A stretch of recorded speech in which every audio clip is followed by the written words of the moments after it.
Now this is a funny story. This is a very funny story, okay?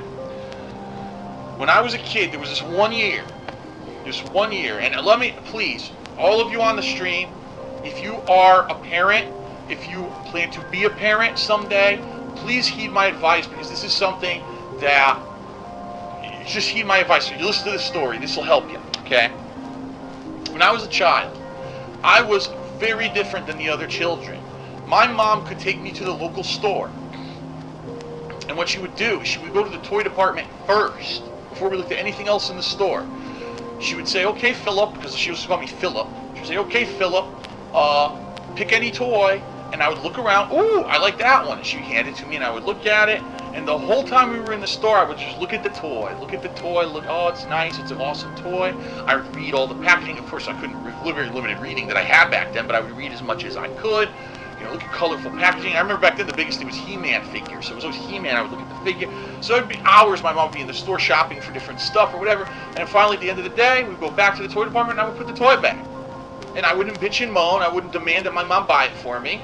I knew that that was just a normal day. She was there to go get groceries or whatever it was we were there for. And that when it was either my birthday or a holiday, that's when I would get my toy.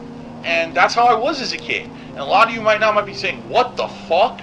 And yeah, I don't know what it was. I don't know if it was my raising or if it's just the way I was. I was very content to see stuff for a limited amount of time, put it back, and then know that if I want that permanently, I can get it on a holiday. I don't know. That's just how I was as a kid. Okay? So yeah. So I remember this one time. Now, this was much later than that. That was when I was a small child. When I was much older. So we're talking, I was still preteens, but I was around that age, you know, the 10 to 12, whatever range. And I was heavily, this is the time of my life, I was heavily into comic book collecting. I would read every X-Men, so there were like 4 different X-Men books. I would read every X-Men book. I would read every single, certain Spider-Man and stuff. I was into it. I was into the Marvel comics at the time. And I remember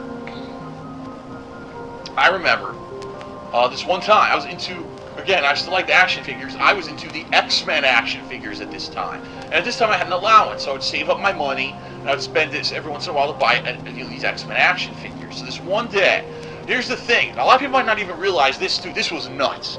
I got to go into detail a little bit about this. This was absolutely nuts. So, you know, toys are for kids, right?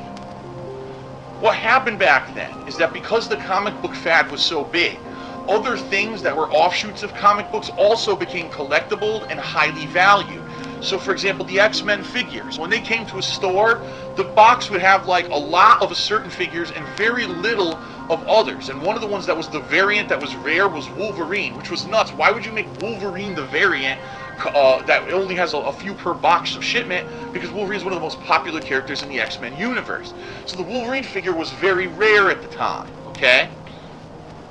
And I remember, I went to a comic book store one day with my parents, and the Wolverine figure was there, and it was expensive. It was like maybe, I think, $20-25, when really the other figures only cost like $7-8, so this one was worth 3 to 4 times more than a normal figure because of its rarity. And I turned to my mother and father, and I said, guys, listen, I want that action figure for my birthday.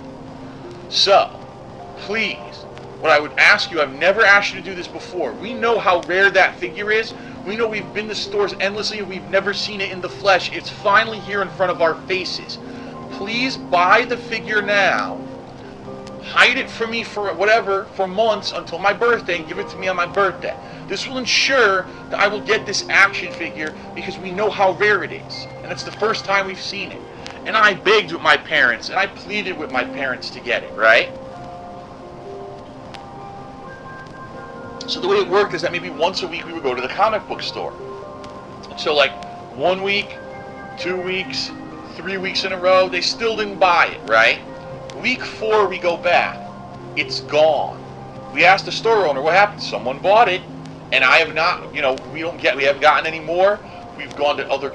You know, it's so popular. We've gone to toy stores. No one can find this action figure anymore. It's that rare because it was the most popular character at the time. Wolverine. He was the rarest figure because he was the variant figure in the box of figures that would be shipped to toy stores. So my birthday came and passed, and guess what? My parents go, "We're very sorry, Philip, but we couldn't find the action figure." I said, "I told you to buy the figure. Why don't you listen to me?" Like, it was such a no-brainer. All they had to do was buy it then. They could have hidden it forever. I would have never bugged them for it till my birthday. I knew I was going to get it on my birthday. Because they didn't buy it, I didn't get it. I didn't get that figure. I kid you not. I did not get that figure for almost a year. And the reason I got it is because the figure manufacturer realized it was so popular that they were idiots for not making enough. They did a second run, and of course now the figure was valueless because everyone had it because it was the second run figure. So I did eventually get it, but it was the second run, and of course now it's a year later. Do you really think that something I wanted a year ago is as valuable as, you know, but then I was already starting to move into other stuff. So I give you this advice. If you're a parent and your kid definitely tells you they want something and you see it ahead of time, you fucking buy it.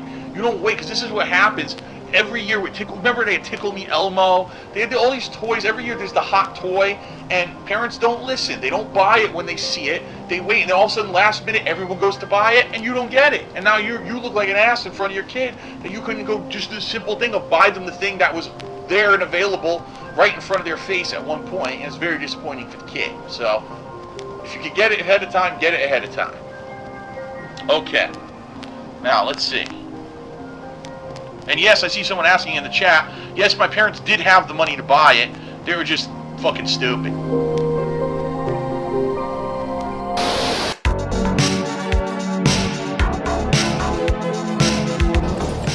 Oh my god, the Wolverine Toy Story? There is no Wolverine Toy Story. It's something that's completely been over-exaggerated by dumb fucks. It's hilarious because I told the story once ever years and years and years ago on Ask the King or whatever. Then the haters turned it into like a meme that they talk about every year. And I actually told my dad about it. I was like, "Hey Dad, do you remember when I was a kid that Wolverine toy?" He was like, "Yeah, I remember." Why? I was like, because some idiots actually think that that's like some big momentous part of like our relationship. When in reality, it's like a little thing that really didn't matter at all. And he had a good laugh about it with me. We're like, wow, people are actually that much losers, right? Yup, they are. They actually think that that fucking Wolverine toy actually mattered. Idiots.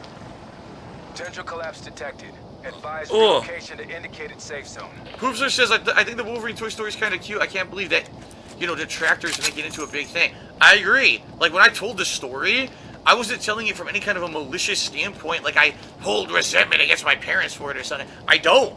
It was just kind of a silly story. I remember this toy that I really wanted. I saw it leading up to Christmas over and over, and then couldn't get it because my parents hadn't picked it up in time, and it was sold out everywhere. By the time they gotten it for me, I didn't really care about it anymore. And the whole point of the story I was trying to tell was, if you have kids and you have the opportunity to get them a Christmas present they want like super early, get it for them super early. Don't wait, because then they'll be super disappointed with you. You know, if you promise them, you can get it, and then you can't.